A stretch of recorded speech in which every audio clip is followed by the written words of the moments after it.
साल 2012 एक 13 साल का लड़का अपने शाय नेचर के कारण लोगों से बात नहीं कर पाता था। इसीलिए उसने लोगों की जगह अपने कैमरे से बात करना शुरू कर दिया, इस बात से बिल्कुल अनजान कि उसका यही फैसला आगे चल के उसे दुनिया का सबसे बड़ा यूट्यूबर बना देगा। ये कहानी है यूट्यूब के किंग मिस्टर बीस्ट की।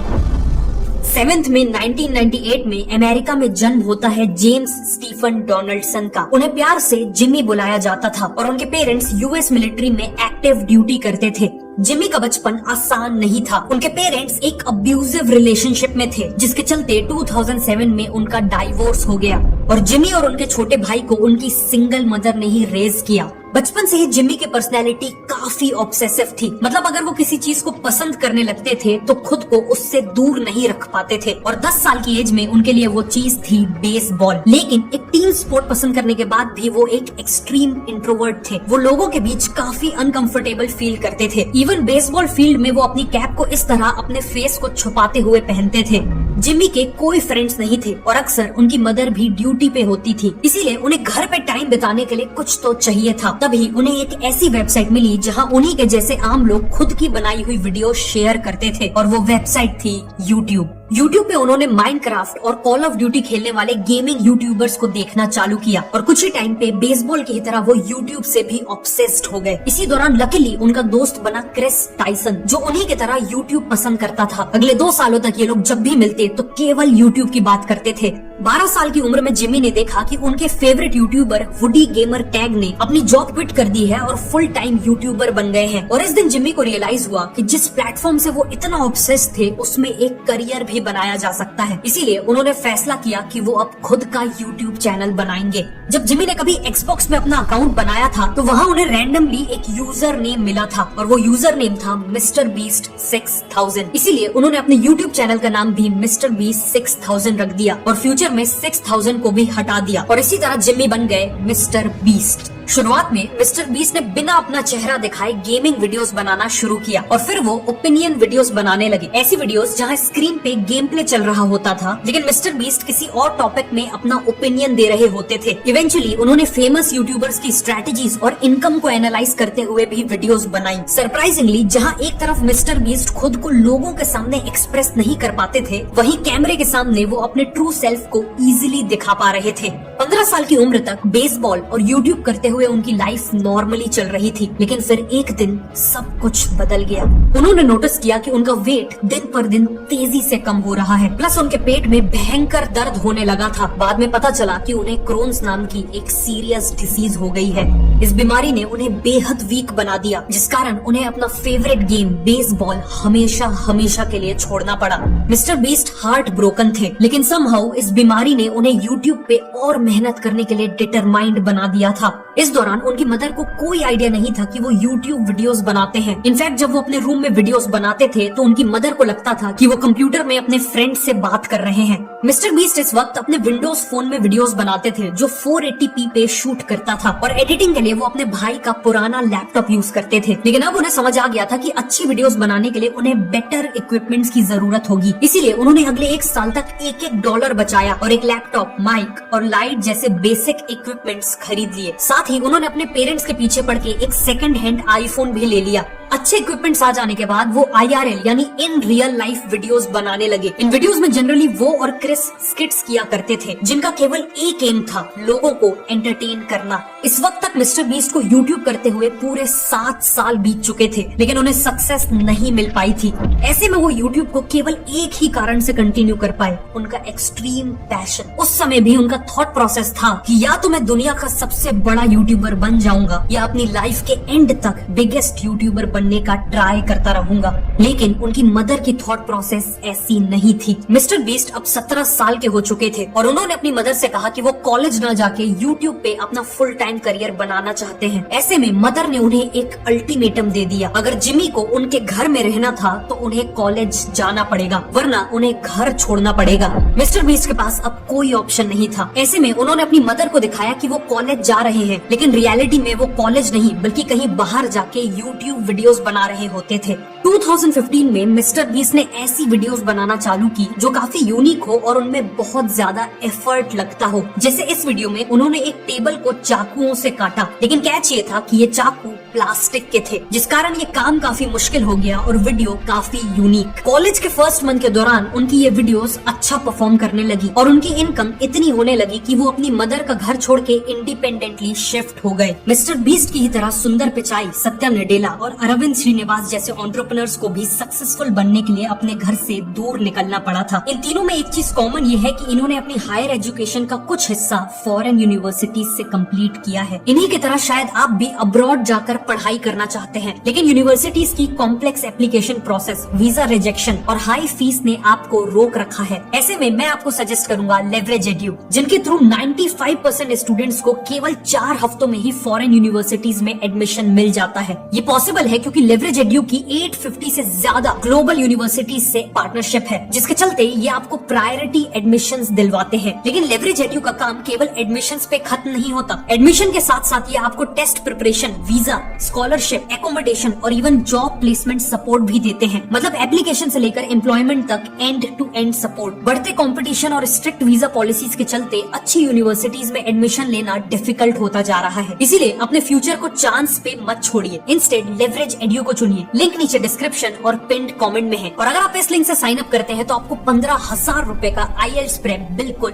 फ्री में मिलेगा। अब कहानी पे वापस आते हैं। एक दिन वो क्रिस के साथ नारुतो नाम का एक एनिमे शो देख रहे थे। इस एनिमे में करीब 700 एपिसोड्स थे और मिस्टर बीस्ट अपने आप को इसे देखने से रोक नहीं पा रहे थे। इसीलिए उन्होंने एक ऐसे वीडियो आइडिया के बारे में सोचा जिसे वो इस एनिमे को देखते देखते शूट कर सके। उन्होंने कैमरा ऑन किया और 1 से लेकर 1 लाख तक गिनने लगे। काउंटिंग कंप्लीट करने में उन्हें पूरे 40 घंटे लग गए और जब ये वीडियो यूट्यूब में अपलोड हुआ तो कमाल हो गया। इसमें मिस्टर बीस्ट ने जो किया था वो इतना रिमार्केबल था कि पहले 5 दिन में ही इस वीडियो में 5 मिलियन व्यूज आ गए। 400 से ज्यादा वीडियोस अपलोड करने के बाद फाइनली मिस्टर बीस्ट की एक वीडियो वायरल हो गई थी। ये मिस्टर बीस्ट के लिए एक लाइट बल्ब मोमेंट था। उन्हें समझ आ गया कि यूट्यूब में सक्सेसफुल होने के लिए उन्हें बेहद इंटरेस्टिंग और अनबिलीवेबल चीजें करनी होंगी। इसके बाद उन्होंने 2 लाख तक गिनते हुए वीडियोस बनाई। एक वीडियो में माइक्रोवेव को माइक्रोवेव के अंदर रख के उसे चालू कर दिया और इवन प्लास्टिक कप से एक किला बना डाला। इन्हीं वीडियोस के बलबूते 2017 तक उनके सब्सक्राइबर्स 30,000 से बढ़कर 1 मिलियन के मैजिकल नंबर तक पहुंच गए। इस स्टेज पे आने के बाद उन्हें मिली अपनी पहली ब्रांड डील। क्विड नाम के एक ब्रांड ने उन्हें $5,000 ऑफर किए, लेकिन मिस्टर बीस्ट ने ब्रांड से कहा कि वो उसे $10,000 दे, जिसके बदले वो प्रॉमिस करते हैं कि उनकी ये वीडियो वायरल जाएगी। लकीली ब्रांड मान गया। मिस्टर बीस्ट ने इन पैसों से जो किया वो कोई और यूट्यूबर सपने में भी करने का नहीं सोच सकता। वो अपने घर से निकले और उन्हें जो भी पहला होमलेस आदमी मिला उन्होंने उससे वो पूरे $10,000 दे दिए। क्रिस ने इसे रिकॉर्ड किया और उस आदमी के रिएक्शन को फिल्म किया और जब इसे यूट्यूब में अपलोड किया गया तो ये वायरल हो गई। इस वीडियो के सक्सेस को देख के और भी ब्रांड्स मिस्टर बीस्ट के साथ पार्टनरशिप करने लगी और मिस्टर बीस्ट ने इन्हीं पैसों से इस डोनेशन सीरीज को कंटिन्यू रखा। जैसे इस वीडियो में उन्होंने मल्टीपल ट्विच स्ट्रीमर्स को $10,000 दिए। इस वीडियो में पिज्जा डिलीवरी मैन को $10,000 दिए और फिर एक वीडियो में तो उन्होंने अपनी मदर को ही $1 लाख दे दिए, जिससे उनकी मदर अपने घर का लोन चुका पाई। मिस्टर बीस्ट की स्ट्रेटेजी सिंपल थी। वो वीडियो से कमाए अपने पूरे पैसों को अगली वीडियो में डोनेट कर देते थे। 10-20 हजार $10,000 यूं ही किसी को दे देना इतना यूनिक आइडिया था कि लोग इस पे क्लिक किए बिना नहीं रह पाते थे। और जब लोग जरूरतमंद लोगों का रिएक्शन देखते थे, उनका भला होते देखते थे, तो उनके मन में एक पॉजिटिव फीलिंग होती थी, जिसे साइकोलॉजी में वार्म ग्लो इफेक्ट कहा जाता है। इसी कारण ये वीडियोस अच्छा परफॉर्म करती थी। वीडियोस की अच्छी परफॉर्मेंस से मिस्टर बीस्ट को यूट्यूब एड रेवेन्यू और ब्रांड से और भी ज्यादा पैसा मिलता था, जिससे फाइनली उनकी फ्यूचर की वीडियोस और भी ज्यादा बेटर होती जाती थी। बेसिकली मिस्टर बीस्ट ने एक नेवर एंडिंग साइकिल को क्रैक कर लिया था। 2018 में मिस्टर बीस्ट अपनी स्टंट वीडियोस को भी नेक्स्ट लेवल पे ले गए। जहां 1 साल पहले तक वो टेबल को काटना या 1 लाख तक काउंट करने जैसी वीडियोस बनाते थे, वहीं अब वो अपनी वीडियोस में हजारों $1,000 इन्वेस्ट करके स्टंट्स को नेक्स्ट लेवल पे ले जाने लगे। जैसे उन्होंने कार्डबोर्ड बॉक्सेस का यूज करके एक मैसिव मैंशन बना दिया। एक ऐसे उबर ड्राइवर बन गए जो टैंक चलाता है और 24 घंटों तक पानी के अंदर रहे। इसके अलावा उन्होंने एक नया वीडियो फॉर्मेट भी स्टार्ट किया और वो फॉर्मेट था चैलेंजेस। इन वीडियोस में पार्टिसिपेंट्स को एक इंटरेस्टिंग टास्क दिया जाता था और जीतने वाले को एक बहुत बड़ा प्राइज मिलता था। जैसे इस वीडियो में आखिर तक जो भी लैम्बोर्गिनी में हाथ रखा रहेगा ये लैम्बोर्गिनी उसकी हो जाएगी। सिमिलरली इस वीडियो में तो उन्होंने विनर को एक प्राइवेट जेट ही दे दिया। इन वीडियो से अच्छी बात ये हुई कि मिस्टर बीस्ट के कई और दोस्त इन वीडियोस में शामिल होने लगे, जैसे चैंडलर, कार्ल और नोलन, और इन कैरेक्टर्स की पॉपुलैरिटी बढ़ने से भी रिटर्निंग व्यूअर्स बढ़ गए। 2018 में उन्होंने 3 मिलियन सब्सक्राइबर्स अचीव कर लिए, लेकिन अभी भी मिस्टर बीस्ट को पता था कि उनके वीडियोस के थंबनेल्स पे बहुत काम करना बाकी था। अभी तक उनके थंबनेल्स काफी रॉ थे और उन्हें ज्यादा स्ट्रेटेजिकली डिजाइन नहीं किया गया था, लेकिन अब उन्होंने अपने थंबनेल्स में कमाल की साइकोलॉजिकल स्ट्रेटेजीज यूज करना चालू कर दिया। जैसे इस वीडियो में वो 24 घंटे सॉलिटरी कन्फाइनमेंट में बिताते हैं और इसके थंबनेल में वो एक ऐसा फॉर्मेट यूज करते हैं जिसे कहते हैं नो क्लटर। ये थंबनेल बिना किसी क्लटर के काफी क्लीन है, जिस कारण व्यूअर का अटेंशन ऑटोमेटिकली मेन कैरेक्टर पे जाता है। इसी तरह अपने इस थंबनेल में वो स्मॉल एंड बिग स्ट्रेटेजी का यूज करते हैं। इसमें एक एलिमेंट काफी छोटा है और एक एलिमेंट बहुत बड़ा। इस वीडियो में वो वर्ल्ड का लार्जेस्ट लेगो टावर बना रहे थे, इसीलिए वो बैकग्राउंड में इस टावर को रखते हैं और सामने खुद को रखते हैं। ह्यूमन माइंड में एक एवरेज इंसान के साइज की एक्यूरेट इमेज है, इसीलिए हमारा माइंड इंस्टेंटली शॉक हो जाता है ये देखकर कि ये टावर एक ह्यूमन से कई गुना ज्यादा बड़ा है, जिस कारण लोग थंबनेल पे क्लिक कर देते हैं। फाइनली उन्होंने कलर थ्योरी का यूज किया ताकि उनके थंबनेल्स पे एलिमेंट्स उभर के आए। जैसे इस थंबनेल में उन्होंने बैकग्राउंड वॉल को ब्लैक कर दिया ताकि वो खुद ऑरेंज कपड़ों में उभर के आए, हाईलाइट हो, जबकि वीडियोस में ये वॉल्स व्हाइट कलर की थी। इन्हीं स्ट्रेटजी से उनकी वीडियोस का क्लिक थ्रू रेट कई गुना बढ़ गया। लेकिन मिस्टर बीस्ट को पता था कि YouTube पे सक्सेसफुल होने के लिए केवल लोगों से थंबनेल पे क्लिक करा लेना सफिशिएंट नहीं था। क्लिक करने के बाद अगर लोग वीडियो को एंड तक नहीं देखते तो वीडियो फ्लॉप हो जाती है। इसीलिए उन्होंने एक genius minute by minute strategy बनाई ताकि लोग उनकी वीडियोस को एंड तक देखते रहे। ये स्ट्रेटजी उनके इस लीक्ड इंटरनल डॉक्यूमेंट में क्लियरली मेंशन्ड है। उन्होंने कैलकुलेट किया कि उस समय उनकी एक एवरेज वीडियो की लेंथ करीब 13.5 मिनट थी। उन्हें पता था कि YouTube में जनरली 30 से 50% ऑडियंस वीडियो को उसके पहले 1 मिनट में ही देखना छोड़ देती है। इसीलिए उन्होंने वीडियो स्टार्ट होते ही सबसे पहले उस चीज को दिखाया जिसे उन्होंने अपने थंबनेल और टाइटल में दिखाने का प्रॉमिस किया था। जैसे इस थंबनेल और टाइटल के हिसाब से वो इस वीडियो में 1000 लोगों को वापस सुनने में हेल्प करने वाले हैं। व्यूअर को वीडियो का टॉपिक काफी इंटरेस्टिंग लगता है और वो इस पे क्लिक कर देता है। वीडियो चालू होता है और पहले 10 सेकंड में ही पहले पर्सन को हियरिंग एड लग भी जाता है, जिस कारण व्यूअर सेटिस्फाइड फील करता है और वीडियो को आगे देखना कंटिन्यू रखता है। इसके बाद 1 से 3 मिनट में वो वीडियो में क्रेजी प्रोग्रेशन नाम की एक स्ट्रेटेजी यूज करते हैं। बेसिकली इस पार्ट में स्टोरी को बहुत तेजी से आगे बढ़ाया जाता है ताकि व्यूअर स्टोरी में इन्वॉल्व हो जाए और फाइनल आउटकम देखने के लिए एक्साइटेड फील करे। फिर 3 मिनट के मार्क पे मिस्टर बीस्ट री एंगेजमेंट इंट्रोड्यूस करते हैं। बेसिकली वो कुछ ऐसा करते हैं जो इतना इंटरेस्टिंग हो कि व्यूअर सरप्राइज हो जाए। जैसे एक वीडियो में उन्होंने क्रेन से घर को गिरा दिया था, या कई चैलेंजेस में वो एक अनएक्सपेक्टेड ट्विस्ट इंट्रोड्यूस करते हैं। अगर कोई व्यूअर बोर होने लगा था तो इसी री एंगेजमेंट से वो वापस हुक हो जाता है। मिनट 3 से 6 में फास्ट और एक्साइटिंग कंटेंट होता है जो स्टोरी और कैरेक्टर से इमोशनल कनेक्शन बिल्ड करता है। 6 मिनट मार्क में एक और री एंगेजमेंट इंट्रोड्यूस किया जाता है।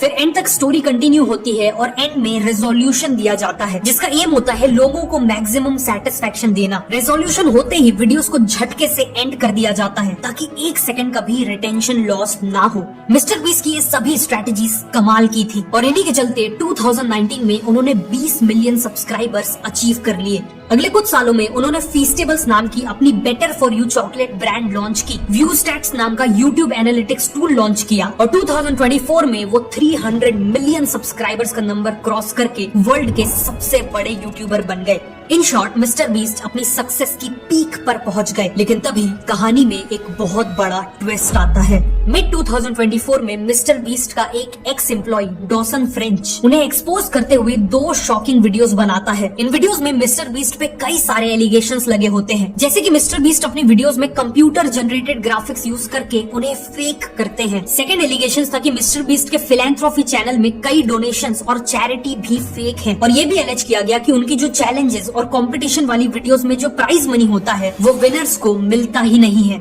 इन दोनों वीडियोस में 1 करोड़ से ज्यादा व्यूज आए और पूरी यूट्यूब कम्युनिटी में बवाल मच गया। मिस्टर बीस्ट की वीडियोस में मिलियंस ऑफ डिसलाइक्स आने लगे, ब्रांड्स ने करोड़ों की डील कैंसिल कर दी और एक्स पे #बॉयकॉट मिस्टर बीस्ट ट्रेंड करने लगा। सभी को लगा कि मिस्टर बीस्ट का डाउनफॉल शुरू हो चुका है, लेकिन कहानी अभी बाकी थी। ऐसे में कोई और क्रिएटर होता तो शायद पैनिक कर जाता, लेकिन मिस्टर बीस्ट ने मैच्योरिटी दिखाई और इन एलिगेशंस पे इमीडिएटली कोई रिएक्शन नहीं दिया। कुछ टाइम बाद सॉगी सीरियल नाम के एक यूट्यूब चैनल ने एक डिटेल्ड वीडियो बनाई जिसमें उस एक्स एम्प्लॉय डॉसन के ज्यादातर एलिगेशंस को गलत साबित कर दिया। फॉर एग्जाम्पल, डॉसन ने क्लेम किया था कि मिस्टर बीस्ट ने इस वीडियो में कंप्यूटर जनरेटेड श्रेडर दिखाया है, जबकि ये श्रेडर रियल था। ऐसे ही और भी कई एलिगेशंस इस वीडियो में गलत साबित हो गए। इसके कुछ ही हफ्तों बाद मिस्टर बीस्ट ने भी एक 2.5 घंटे का पॉडकास्ट किया और सभी एलिगेशंस पर एक एक करके अनफिल्टर्ड जवाब दिया। फॉर एग्जाम्पल, उन्होंने बताया कि उनका बीस्ट फिलैंथ्रोफी चैनल एक रजिस्टर्ड नॉन प्रॉफिट कंपनी है और उसके सभी ऑडिटेड अकाउंट्स पब्लिकली अवेलेबल हैं। बेसिकली पूरी दुनिया में कोई भी चेक कर सकता था कि इन वीडियोस में की गई चैरिटी रियल है। इन वीडियोस के सामने आने के बाद डॉसन इंटरनेट से पूरी तरह गायब हो गया और इवेंचुअली मिस्टर बीस्ट ने अपने फैंस का विश्वास वापस जीत लिया और अपने करियर के सबसे बड़े क्राइसिस को सक्सेसफुली ओवरकम कर लिया।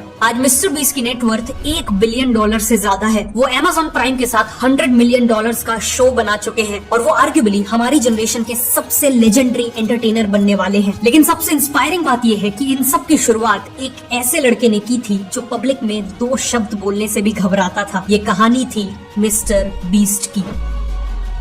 अगर आपको ये वीडियो अच्छी लगी तो मैं रिकमेंड करूंगा कि आप नेक्स्ट इस वीडियो को देखें।